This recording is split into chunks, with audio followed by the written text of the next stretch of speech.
You can be an empire, or you can be a debtor, but you cannot be both. For 80 years, the United States defied this rule. They printed the money, and the world accepted it. They sanctioned their enemies, and the world obeyed.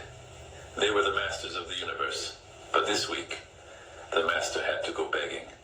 In Caracas, the United States is doing the unthinkable. After years of trying to destroy Nicolas Maduro, after seizing his planes, freezing his accounts, and putting a $15 million bounty on his head, Washington is suddenly desperate to make a deal. Why? Because the petrodollar is dying, and they need Venezuela's oil to save it. And in Washington, the new Treasury Secretary, Scott Bessent, is facing a nightmare. He needs to borrow $3 trillion this year just to keep the lights on, but his usual customers aren't buying. So he is forced to look across the ocean to the very country the U.S. calls its greatest enemy, China. Do you see the irony? The United States is currently waging an economic war against the two countries that it needs the most. I worked at the IMF for many years. I have seen this pattern before. When a superpower starts begging its enemies for resources, it is not a 4D chess move. It is a liquidation sale. Today we are going to look at the two desperate deals happening behind closed doors. The oil deal in Venezuela and the debt deal with China. Because if either of these deals fails, the American economy does not just recession, it stops.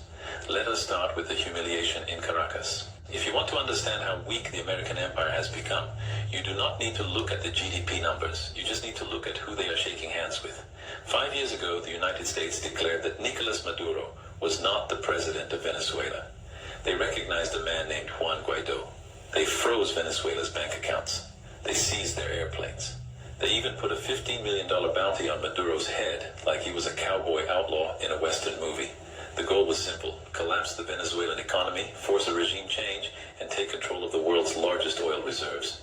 So, what happened? Maduro is still there, but the American oil strategy is dead. You see, the United States made a catastrophic miscalculation. They assumed that if they sanctioned Venezuelan oil, the world would stop buying it. But the world is hungry. China continued to buy. India continued to buy. And here is the detail that keeps the U.S. Treasury awake at night. They did not pay in dollars. Venezuela became the first laboratory for a post-dollar oil market. They started selling their oil for Chinese yuan and increasingly for USDT crypto. By sanctioning them, the U.S. forced Venezuela to build a financial immune system. They proved to the world that you can sell oil without Washington's permission. And now the tables have turned. While the U.S. has plenty of oil in Texas, it is the wrong kind of oil. It is light sweet crude.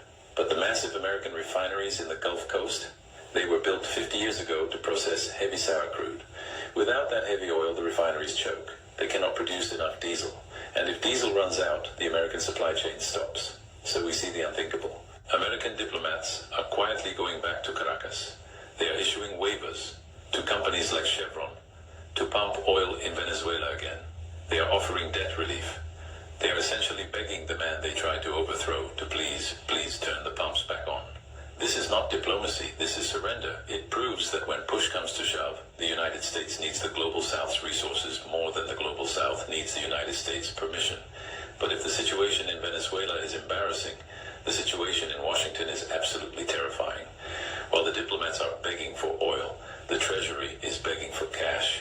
This is where the new Treasury Secretary, Scott Bessent, finds himself in a trap. The American public thinks the Treasury Secretary's job is to manage the economy. It is not. His job is to be a salesman. Every single year, the U.S. government spends trillions more than it taxes. To fill that giant hole, they have to sell paper, U.S. Treasury bonds. For decades, this was the easiest job in the world. The entire planet lined up to buy American debt because it was considered risk-free. But this year, the math has broken. The United States needs to sell $3 trillion in new debt just to survive the next 12 months. And the question Mr. Bessent has to answer is, who is going to buy it? He looks at Japan, traditionally the biggest buyer. But Japan is in a currency crisis. They are not buying American debt. They are selling it to save their own yen. He looks at Europe. They are stagnant, fighting their own recession. He looks at the American banks. They are already stuffed full of government paper, sitting on unrealized losses. There is only one buyer left on the planet with deep enough pockets to bail out the United States, China. And this is the absolute comedy of the American position. On one hand, you have the politicians screaming about a trade war. You have threats of 60% tariffs. You have generals talking about conflict in the Pacific, but quietly behind closed doors,